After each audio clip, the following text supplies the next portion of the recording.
आपको चार्ट समझाने से पहले मैं आपको कुछ चीज़ें समझाना चाहता हूँ जो आपको इस शेयर मार्केट में टिके रहने के लिए और कॉन्फिडेंस लाने के लिए बहुत ज़रूरी है समझना। तो जो मैं चीज़ें समझाना चाहता हूँ और जिस तरीके से मैं लेवल्स देता हूँ या मैं बाइंग करता हूँ, तो वो लेवल्स किस तरह से आते हैं, उसके लिए मैं कितना स्ट्रांगली अपने नियम को फॉलो करता हूँ, उन सबको भी आपको समझना पड़ेगा। और वो नियम क्या क्या हैं आपको आज मैं डिटेल में बताऊंगा। अभी तक मैंने तो एक लाइन में बता दिया मेरे कमाल या इस तरीके से, लेकिन आज मैं आपको डिटेल में बताऊंगा। उससे पहले एक चीज़ और मैं बताना चाहता हूँ, वो ये है, ये चैनल बहुत बीच अड्डा, ये दिन भर में 5-10 वीडियो डलती है इनकी, अलग अलग तरह के एंकर आते हैं, वो अलग अलग तरह की चीज़ें बोलते हैं। इस में बहुत सारी न्यूज़ अच्छी भी आती है, बहुत सारी न्यूज़ आती हैं जो बनाई हुई होती हैं। तो वो बनाई हुई कैसे हैं वो जानने के लिए या समझने के लिए ना, आपको मैं 2-3 शब्द बताता हूँ, सेंटेंस बताता हूँ। उन सेंटेंस को अगर आप सुनो तो आप समझ जाना कि ये बनाई हुई है और ये एक्चुअल में है नहीं, बस ये फैलाई जा रही है। और ये सारे ये चैनल नहीं, बहुत सारे चैनल हैं जो इस तरह काम करते हैं। इसमें जो मैंने ऑब्जर्व किया, क्योंकि मैं भी इसको फॉलो करता हूँ, क्योंकि कई बार न्यूज़ इसमें काम की मिलती भी है, तो इसको मैं फॉलो करता हूँ। तो उसमें जो 2-3 है वो मैं बताता हूँ। एक तो होता है कि जब ये एंकर बोलता है एक्सपर्ट की माने तो, यानी कोई न्यूज़ सही है या गलत वो नहीं, न्यूज़ के अलावा वो अपनी ओपिनियन देने के लिए बोल देता है कि एक्सपर्ट की माने तो। इट मीन्स कि वो कुछ और ही कर रहा है, एक्सपर्ट को नहीं पता नहीं, बस एक्सपर्ट की माने तो। और दूसरा ये बोलता है कि सूत्रों के हवाले से खबर मिली है। तो सूत्रों के हवाले में मैंने इसका एक पहले वीडियो भी बनाया था। ये सूत्रों के हवाले में इतना फर्जी इनका बनता है कि वो एंकर के हाव भाव से पता चल जाता है कि ये झूठ बोल रहा है। और तीसरा इनका है वो फंड हाउस के अनुसार। फंड हाउस कौन सा ये नहीं बताते, फंड हाउस के अनुसार, क्योंकि हाउस का नाम बताएंगे तो उनको क्लियर करना पड़ेगा कि इस हाउस ने बोला ये इस तरह से हुआ है। लेकिन वो क्या है कि ये तो बोल नहीं सकते किस फंड का हाउस का नाम, तो फिर क्या ऑथेंटिक नहीं होती, इसलिए वो बोलते फंड हाउस के अनुसार। तो इनके जो भी इस तरह के 3 स्टेटमेंट आते हैं, यानी एक्सपर्ट की माने, सूत्रों के हवाले, या फंड हाउस के अनुसार, अगर ये बोल के अगर एंकर कुछ बोलता है तो आप क्लियर समझ जाइए कि वो फेक न्यूज़ फैला रहा है। उसका कहीं ना कोई मकसद है जिसकी वजह से वो फैला रहा है, रिटेलर में कुछ ना कुछ भ्रम फैलाने के लिए, या तो बेचवाने के लिए या खरीदने के लिए। और सबसे बड़ी बात है कि इसी चैनल में बहुत सारे जो कमेंट्स आते हैं उनको भी पढ़ोगे तो आपको क्लियर हो जाएगी। वो जो कुछ समझदार लोग वो कमेंट कर भी देते हैं कि क्यों बेवकूफ़ बना रहा है, क्यों फंसा रहा है उनको, रिटेलर को। ये कमेंट्स भी आ जाते हैं। तो आप इस चैनल को अगर देखते हैं, अच्छी बात है, देखिए, लेकिन इन तीनों सेंटेंस से जरूर बच के रहिएगा। उसके बाद अब मैं बताता हूँ आपको अपना फाइनली कि हम लोग किस नियम और किस तरीके से काम करते हैं। जब मैं बोलता हूँ मरेगा माल, यानी कि डेड स्टॉक, डेड स्टॉक का मतलब ये नहीं कि वो फंडामेंटली खत्म हो चुकी है इसलिए हम उसको खरीद रहे हैं, ऐसा कुछ नहीं है। डेड स्टॉक मतलब कि जो किसी वजह से, ऐसे किसी न्यूज़ से, किसी छोटी सी बात से या सेंटीमेंट की वजह से वो स्टॉक अपना ऑल टाइम रेवेन्यू भी जनरेट कर रहा है, प्रॉफिट भी जनरेट कर रहा है, और उसमें डी आई एफ आईज अपनी होल्डिंग भी रख रहे हैं, लेकिन उसके बावजूद वो गिरता है एक कोई झूठी न्यूज़ से। तो इस तरह की जो न्यूज़ होती है तो उसके बाद वो स्टॉक अगर 30% से लेकर 70% तक, यानी 30 से लेकर 70% में कोई भी स्टॉक गिरा हुआ है तो हमारी रडार पे आता है। यानी पहला एंट्री के लिए पहला तो टारगेट यही है कि वो स्टॉक इतना गिरा होना चाहिए, क्योंकि हम जब बोलते हैं कि नीचे उठाएंगे तो नीचे से उठाने पे क्या होता है कि घाटा लगने के चांसेस नहीं रहते, क्योंकि उसके बाद तो वो अब भाई कोई स्टॉक 100 रुपये का 30 रुपये बचा तो उसमें अब कितना नीचे लेके जाओगे, जबकि फंडामेंटली वो ठीक चल रही है, क्वार्टरली रिजल्ट उसके ठीक आ रहे हैं, तो फिर इसलिए उसको रोक नहीं सकते। दूसरा है इसका कि फंडामेंटल स्ट्रॉन्ग है, ये चेक करने के लिए मेन जो मैं चेक करता हूँ वो आपको हर बार बताता हूँ वीडियो में। कुछ और भी छोटी मोटी चीज़ें होती है जो जब जरूरत पड़ती है तो मैं डिस्क्राइब करता हूँ। अदरवाइज मेन जो हमें देखना होता है वो एक तो देखना होता है इसके 5 साल का पी रेशियो क्या चल रहा है। ये अगर ये मेड इन पी यार 103.2 है, मेड इन पी से नीचे चल रहा है, 103.2 यहाँ है, तो अगर इससे नीचे चल रहा है तो ये समझ के चलिए कि आप ये हमें सस्ता ही मिल रहा है, ठीक है। दूसरा मैं क्वार्टरली रिजल्ट देखता हूँ। क्वार्टरली रिजल्ट में ये देखना होता है कि क्या ये ग्रो कर रहा है या डाउन हो रहा है। जब स्टॉक 30-70% तक गिर गया है और इसमें मान लो अगर ये चेंजेस लगभग उसी तरह के चल रहे हैं, तो आप सोचो ना, जब इसके सेल्स में कोई समस्या नहीं आई तो फिर वो 70% क्यों गिरा। दूसरा, इसका प्रॉफिट देखेंगे तो लगभग उसी के आसपास में है, ये 70% तो डाउन नहीं हुआ, तो फिर वो इतना क्यों गिरा। ये चीज़ें चेक करनी होती है, मेन तो यही है। उसके अलावा आप इन्वेस्टर्स को वो भी देख सकते हैं कि इन्वेस्टर्स ने होल्डिंग बढ़ाई है घटाई है, खासकर एफ आई और डी आई ने और प्रमोटर्स ने। अगर उसमें कोई चेंजेस आते हैं तो हम उसको अपने रडार पे लेते हैं। ये दो चेक करने के बाद में हम तीसरा उसमें एक चीज़ करते हैं, वो है कि नो स्टॉप लॉस, यानी हम बिना स्टॉप लॉस के काम करते हैं। जब कोई स्टॉक मान लीजिए 70% गिर गया तो अब उसमें क्या स्टॉप लॉस लगाओगे आप? वो पहले ही इतना गिरा हुआ है। अब उसमें होगा क्या है कि वो गिरा क्यों? क्योंकि इसका फंडामेंटल तो सब कुछ ठीक था, लेकिन ऑपरेटर जो कहाँ कहाँ घुसे हुए हैं ना, वो अपना रिटेलर को निकालने के लिए और अपना प्रॉफिट बुकिंग करने के लिए ऊपर से गिराना शुरू करते हैं। तो इसी तरह से गिराते हैं। बहुत सारे स्टॉक ऐसे आपको मिल जाएंगे जो गिराए जाते हैं, और लास्ट में उनको बिल्कुल उसी रेट में बहुत दिनों तक रखा जाता है। इसमें एग्जाम्पल तो ये फिलहाल उसका है, मैं आपको बताता हूँ रिलैक्सो का। और भी बहुत सारे हैं मेरे पास तो, लेकिन मैं आपको रिलैक्सो अभी क्योंकि आज 10% चढ़ा है, जेपी प्रकाश भी चढ़ा है, लेकिन रिलैक्सो का ही देख लीजिए आप। अब अगर आप रिलैक्सो को एनालाइज करें तो आप सोचिए ये कहाँ से गिरा हुआ है, इसका देखते हैं। इसका ऑल टाइम हाई कहाँ है? ऑल टाइम हाई है ये 1450 रुपये का। ठीक है, और आपको मैंने ये फंडामेंटल दिखाया, इसके एनुअल क्वार्टरली रिजल्ट आपको दिखा दिया मैंने। लगभग वही है 600 से 700 के बीच में कंटिन्यू। अगर हम इसका एनुअल चेक कर लें तो 1100 से 2790 हो गया सेल्स, और प्रॉफिट प्रॉफिट भी बढ़ गया। आप देख ही रहे हैं। जब ये सब बढ़ गया तो ये स्टॉक को देखिए ना, अब स्टॉक कहाँ गिरा है? ये स्टॉक कहाँ गिरा? आप इसको चेक करो। स्टॉक यहाँ से गिरा है, सॉरी वो तो ऊपर ही रह गया, 1540 से गिरा है, 1440 से। अगर मैं 1440 से इसको लाता हूँ, क्योंकि वो इस साइड में बहुत दिनों से गिरा रहे होंगे ना, ये ऊपर से चल रहा है। तो अगर मैं 1440 से इसको नीचे टच करता हूँ, ये यहाँ से गिरा है ये 1440 से मैं आता हूँ,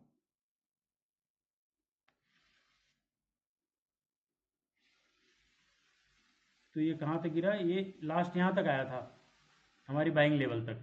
यानी ये 73% गिर गया था। और इस रेंज पे आने के बाद मैंने आपको बोला कि आपको यहाँ पे बाइंग करनी है। उसमें भी काफ़ी लोग डर रहे थे, पर मैंने कहा ये बाइंग, और मैंने वीडियो भी बनाई आज, आप उसको भी चेक कर सकते हैं। उसमें मैंने बताया कब का वीडियो बना के बताइए आपको कि यहाँ बाइंग करनी है। आप खुद सोचिए 70% स्टॉक गिर गया, फंडामेंटल में कुछ चेंज नहीं है, बल्कि वो अच्छा शो कर रहा है। तो फिर ऐसा क्या हो? अब उसके बाद ये कैंडल देखिए, यहाँ पे कैंडल ये हाई, मतलब इसका ब्रेकआउट देखिए पहले तो आप। इस तरह की कैंडल, ये जो आपको वॉल्यूम दिख रहा है ना, ये वॉल्यूम यहाँ इससे पहले कभी आया है क्या? चेक कीजिए आप, ये आया है यहाँ पे, देख रहे हैं आप? अगर इसको एग्जैक्ट नापें अपन तो आपको एक आइडिया और लगेगा। इसको नाप के देखते हैं, दिख रहा है? यानी ये लगभग उसी वॉल्यूम पे आया। और कहाँ चढ़ा था ये दिख रहा है आपको? आप अभी आज समझ में आ जाएगा आपको मैं क्या बताना चाह रहा हूँ। ये यहाँ से चढ़ना शुरू हुआ, ठीक है, और यहाँ से चढ़ाया, और कितना प्रॉफिट लिया, और वो भी देख लेते हैं कितना प्रॉफिट लिया इन्होंने। यहाँ से चढ़ाने के बाद में इन्होंने प्रॉफिट कितना लिया। तो आप इसको, इसके यहाँ से अपन उठाते हैं, इसको चेक करते हैं। यानी यहाँ से इन्होंने चढ़ाना शुरू किया हमारे बाइंग लेवल से, और उसके बाद ये चढ़ता गया और यहाँ तक आया। ठीक है, इसका कलर चेंज करता हूँ तो आपको थोड़ा सा अलग से दिखेगा। ये प्लस में आ गया, ठीक है। ये कितना चढ़ा? 300%, 302%।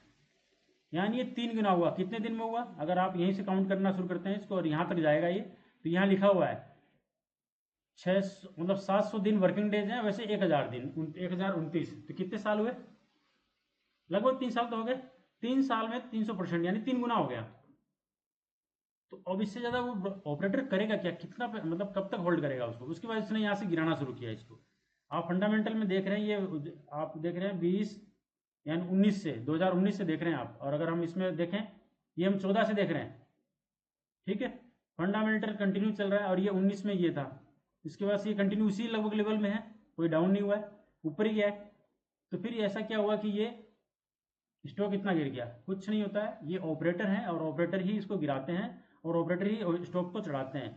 अब आप इसके इसी से समझ जाए कि ये जो वॉल्यूम दिखा रहा हूँ आपको, ये वॉल्यूम आपको दिख रही है, और इस वॉल्यूम को देख लीजिए, ये वो यहाँ पर भी वॉल्यूम है ये तगड़ी, यहाँ पे भी वॉल्यूम है तगड़ी, और ये जहाँ था वहीं आके कंसोलिडेशन करने लग गया। ठीक है, जब ये यहीं कंसोलिडेशन कर रहा है, तो अब आप ये समझो कि हमें भी तो पता चल रहा है ना, हम चार्ट देख रहे हैं तो हमें समझ में आ रही चीज़ें क्या हो रही हैं। जब फंडामेंटल में कोई चेंजेस नहीं है तो ये कब तक यहाँ रुकेगा? तो मैंने बहुत टाइम से बोला कि आप यहाँ पे बाइंग कर सकते हैं, यहाँ पे बाइंग कर सकते हैं। इसका ब्रेकआउट लेवल ये है, ये जो मैंने लेवल दिए थे आपको, अगर उसको देखें तो कितने दिन कंसोलिडेशन किया है इसने हमारे लेवल से।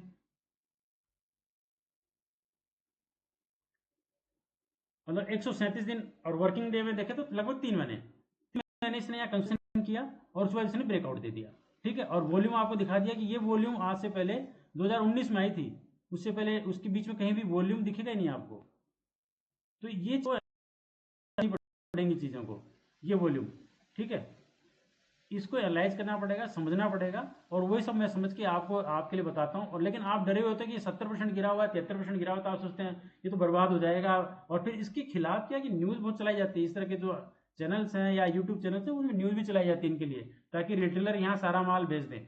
अब आप सोचिए यहाँ बेचा, इसके बाद किया शानदार, यहाँ से वॉल्यूम निकाला है और ये निकल गया। इसलिए मैं कहता हूँ स्टॉप लॉस कुछ नहीं, हमने यहाँ पे बाइंग कर ली, अब हम इसको लेके बैठेंगे 3 महीने, क्या मैं कह रहा हूँ ये साल भर भी लेके यहाँ बैठा रहे, कोई दिक्कत नहीं। हमारा टारगेट तो वही है, पहला टारगेट तो हम ये 616 का लेके चल रहे हैं, लेकिन हमें टारगेट कहाँ चलना है, दूसरा टारगेट हमारा 948 का, तीसरा 1376, मतलब हम 1450 के लिए नहीं जाएंगे। क्योंकि क्या होता है कि जब टॉप के आसपास जाता है तो वहां से सेलिंग शुरू हो जाती है, कई बार पहले हो जाती है। हमने इसको मार्जिन लेते हुए इसकी सेलिंग प्राइस जो है वो हम पहले ही ले लिया, 1376, क्योंकि यहाँ पे भी कोई वॉल्यूम रही होगी, इसलिए मैंने यहीं से निकाल दिया इसको। तो अगर आप इसको लंबा रखना चाहते हैं 3 गुना तो हो जाएगा यहाँ तक जाने पे आराम से। और आप देखो, आप मैं आपको चेक करके बता देता हूँ 3 गुना होता है या नहीं होता है। इसको 1-2 मिनट के लिए देखिए आप, अगर आपने यहाँ भी बाइंग करते हैं आप, तो क्या ये 3 गुना होता है? 2 गुना तो हो ही जा रहा है एटलीस्ट। और अगर मैं जो जिस लेवल मैंने बाइंग की, अगर उस लेवल से देखें 265% हो रहा है। तो भाई अगर ये इस लेवल में अगर 3 साल में भी जाता है तो 2-3 गुना हो रहा है, तो फिर और क्या चाहिए आपको स्टॉक मार्केट से? फिर आप बीच में बेच के फिर इसको गालियां देते रहो कि ऐसा हो गया वैसा हो गया, ये नहीं होता भाई। ये तो सिस्टम है, सिस्टम को समझना पड़ेगा। और इसलिए मैं आपको बोलता भी हूँ कि 3% प्लस 3% यानी 6%, किसी भी स्टॉक में 6% से ज़्यादा नहीं। यानी अगर आप इसमें बाइंग करते तो मेरे हिसाब से जो बनता है वो 6% यहाँ बनता था, कि आप 3% यहाँ लगाते और 3% इसके आसपास में लगा लेते। ये 6% हमारा हो गया। इसके बाद ये जितना चलता है ठीक है। अब आप ये बोलोगे जी 10 लाख के पोर्टफोलियो में 6% यानी 60,000 से क्या होगा? तो भाई 10 लाख का नहीं, आप 20 लाख का करो, 1 करोड़ का करो। 1 करोड़ का अगर 6% लेते हो तो कितना होगा? 6 लाख तो निकलेंगे। तो वो इसी तरह से आपके डिपेंड करता है कि पैसा कितना लगा रहे हैं। तो आप स्टॉप लॉस लगाने की जरूरत नहीं है। होगा क्या, इससे ज्यादा होल्डिंग आएगी, इससे ज्यादा कुछ नहीं होना। ये होल्डिंग ही है, ये 3 महीने की होल्डिंग है, उसके बाद इसने ब्रेकआउट दे दिया और हम बीच में तो कहीं पकड़ ही नहीं रहे। हमने हर बार ये बोला है कि जी जब ये अपने लेवल पे आएगा तो पकड़ेंगे, और इस लेवल को मैंने बताया था, उसके बाद हमने पकड़ा। ठीक है।